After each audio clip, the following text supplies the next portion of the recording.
और अगर इस देश में लोकतंत्र की बात हो रही है और लोकतंत्र में सच्चाई दिखाना ही लोगों को इतना चुभ रहा है, तो फिर लोकतंत्र को रखा ही क्यों गया? राइटर से कहा जाता है कि ये बहुत ही सेंसिटिव टॉपिक है और ये प्रोपेगेंडा फैलाने का काम किया जा सकता है और पंजाब में अराजकता इससे फैल सकती है। तो यहाँ पर राइटर बहुत ही अच्छा जवाब देते हैं और पूछते हैं कि क्या द केरला स्टोरी से, द कश्मीर फाइल से वो प्रोपेगेंडा नहीं फैला है? मतलब सच्चाई दिखाने को प्रोपेगेंडा का नाम दे दिया जाता है।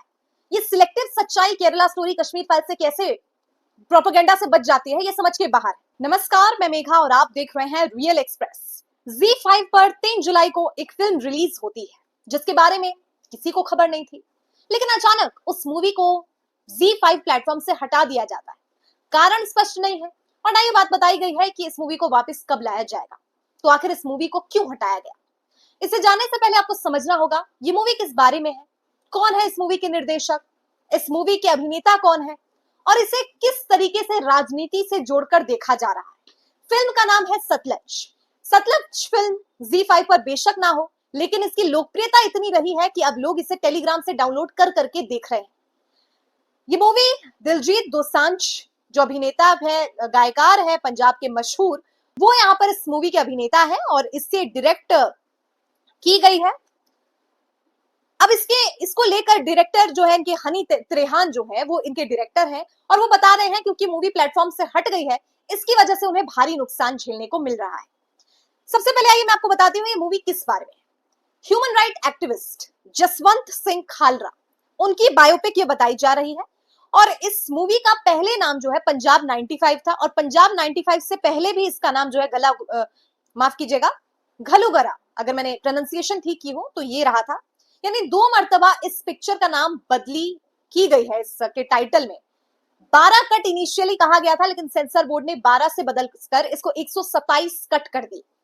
कारण क्या था फिर नहीं बताया गया और कारण पूछने पर भी इस बात पर स्पष्टता नहीं दी गई है, ना प्लेटफॉर्म की तरफ से दी गई है कि एक मूवी क्यों हटाई गई है और ना ही सेंसर बोर्ड की तरफ से दी गई है कि इसे क्यों कट किए गए हैं इन सीन्स को। तो पहले मूवी का नाम कुछ और होता है, फिर पंजाब 95 होता है, फिर उसके बाद सतलज होता है, 127 कट भी हो जाते हैं, बावजूद इसके रिलीज करने के लिए 3 साल लग जाते हैं।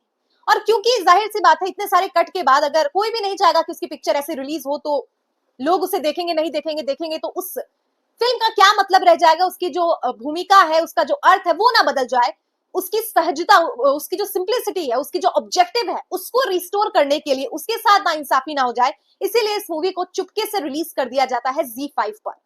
लेकिन 2 दिन रिलीज के होते नहीं है कि इस मूवी को हटा दिया जाता है। अब जसवंत सिंह खालरा की बायोपिक है, तो जसवंत सिंह खालरा कौन थे?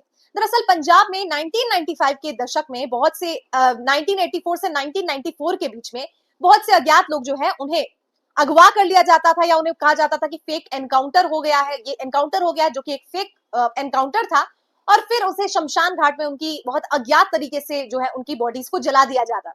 ये लोग कौन थे, किससे पूछकर ये जला दिया जाता था लाशों को, और ये गवर्नमेंट इसके साथ मिली थी कि नहीं, पुलिस ने क्या साजिश रची थी, ये पूरी साजिश जो है उसको डिकोड करने के ऊपर ये फिल्माई गई है। लेकिन इस मूवी को हटाकर क्या आखिरकार साबित करना चाहती है? क्या जो सच्चाई हुई है, जो घटित हुई है, उस सच्चाई से भागने का काम सरकार कर रही है, सेंसर बोर्ड कर रही है?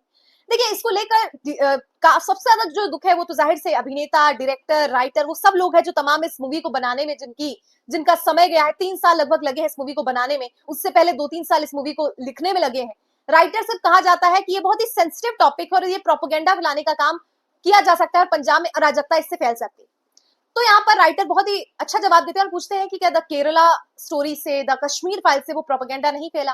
क्या वो अराजकता जिसकी आप बात कह रहे हैं कि माइनॉरिटीज भड़क सकती है, कुछ भी अराजक चीजें हो सकती है, वही अराजकता दूसरे मूवीज के रिलीज में तो आपने किसी भी तरीके का कोई कट नहीं डाला, कोई आपने उसकी रिलीज डेट को टाला नहीं, तो आखिरकार पंजाब 95 जिसे अब सतलज नाम दे दिया गया है, उसे क्यों रिलीज करने में इतना, एक तो टाला गया, इतने कट्स लगे, फिर रिलीज हुई तो चुपचाप से हटा दिया गया। हालांकि लोग अब इसे डाउनलोड कर करके देख रहे हैं क्योंकि सच्चाई जो है लोगों तक पहुंचना बहुत जरूरी है।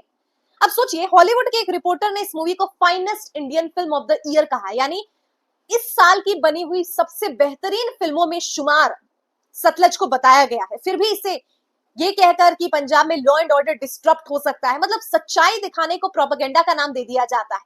ये सिलेक्टिव सच्चाई केरला स्टोरी, कश्मीर फाइल से कैसे प्रोपेगेंडा से बच जाती है, ये समझ के बाहर। सवाल ये भी है कि अब इनके जो राइटर है नीरेन भट्ट, वो ये तर्क देते हैं कि इस तरीके का काम क्यों किया जा रहा है हमारी ही फिल्म के साथ प्रोपेगेंडा की के नाम की आड़ में। कहीं ऐसा तो नहीं है कि अब देखो ये जो है, अब इस मूवी का सतलज नाम इसलिए पड़ा क्योंकि जसवंत सिंह खालरा जो है, जो पूरा ये ह्यूमन राइट एक्टिविस्ट होते हैं, जो लोगों के अज्ञात लोगों को गायब एनकाउंटर बोलकर मार दिया जाता है, फिर शमशान घाट में उनकी लाशें जलाई जाती है, बहुत मिस्टीरियस डेथ लोगों की होती है, और फिर खुद जसवंत सिंह खालरा की सुबह 9:30 बजे के करीब जो है जो उन्हें एबडक्ट कर लिया जाता है, अगवा करके 1995 सन की बात है, और उन्हें मार दिया जाता है और सतलज नदी के किनारे उनकी लाश मिलती है। तो वो गुत्थी भी अभी नहीं सुलझी है। तो ये पूरा मामला, ये पूरी बायोपिक में आप ये समझ पाएंगे कि पुलिस इसमें कैसे इन्वॉल्व है। ऐसा नहीं है कि पुलिस को विलन दिखाया जाएगा, सटनली बताया गया है कि उसमें क्या बातें पुलिस करती है, किस तरीके का परसेप्शन लॉ एंड ऑर्डर जो पंजाब में उस वक्त था। तो सरकार को सवाल यह है कि जब लोग इसे डाउनलोड करके देख ही रहे हैं, सेंसर बोर्ड ने इतने कट लगा ही दिए थे, मूवी रिलीज हो ही गई है, 2-3 दिन तो मूवी थी ना, सरफेस तो हुई थी ना, तो ये बोलकर इसको हटा देना कि प्रोपेगेंडा से प्रेरित फिल्म है, ये कहीं तक भी जायज नहीं लग रहा। और अगर इस देश में लोकतंत्र की बात हो रही है और लोकतंत्र में सच्चाई दिखाना ही लोगों को इतना चुभ रहा है, तो फिर लोकतंत्र को रखा ही क्यों गया? ना यहाँ पर अभिनेता अपने अभिनय के जरिए सच्चाई बता सकता है, नेता कितना भ्रष्ट है आपको पता है, उसकी सच्चाई, ना पत्रकार बिकाऊ हो रखा है। तो आखिर ये सच्चाई दिखाने और सुनाने का जिम्मा किसके कंधों पर? कोई भी अपने फील्ड में अगर सरकार से सवाल पूछता है तो उसके फील्ड से संबंधित उसको काम करने से रोका जाता है। हमें बचपन में छोड़िए, पत्रकारिता जब मैं कर रही थी उस दशक में हमें सिखाया जाता था कि जो मूवी है, मीडिया में क्योंकि मैं थी, उसमें बताया जाता था कि मूवी का काम केवल एंटरटेनमेंट नहीं होता, मनोरंजन के लिए केवल फिल्में नहीं बनाई जाती हैं। फिल्मों का अर्थ इसलिए भी होता है कि समाज के आईना का काम करता है, समाज में आईना का काम करता है और दिखाता है कि समाज में चल क्या रहा है, उसकी असल छवि जो है वो दिखाता है। तो अगर असल छवि ही नहीं दिखाने के लिए अनुमति दी जा रही है, तो फिर ये कैसा लोकतंत्र, और फिर ये कैसी फिल्मों की बातें, क्या ही बोला जाए, मतलब अर्थ क्या रह गया है? सच्चाई दिखाने में इतनी चुभन और इतनी सिलेक्टिव सच्चाई दिखाई जा रही है। पहले मीडिया फ्रीडम का पता था, सेंसर बोर्ड के जरिए सच्चाई छुपाने का अब ये भी पता चल रहा है। और फिर लोग पूछते हैं कि क्यों इस प्रकार की बयानबाजी, इस प्रकार से क्यों लोग नाराज रहते हैं? नाराज होने का आप कारण देंगे तो नाराजगी तो जाहिर होगी, फिर आप नाराजगी झेल भी नहीं पाते। खैर, आपकी क्या राय है इस पूरे मुद्दे पर? सतलज को जो बैन कर दिया गया है, सरकार की तरफ से कोई ऑफिशियल स्टेटमेंट ना देने के बावजूद भी लॉ एंड ऑर्डर डिस्टर्ब होने के बहाने सच्चाई छिपाने का काम, कमेंट में बताइए। मैं मिलती हूँ आपसे अगली वीडियो में।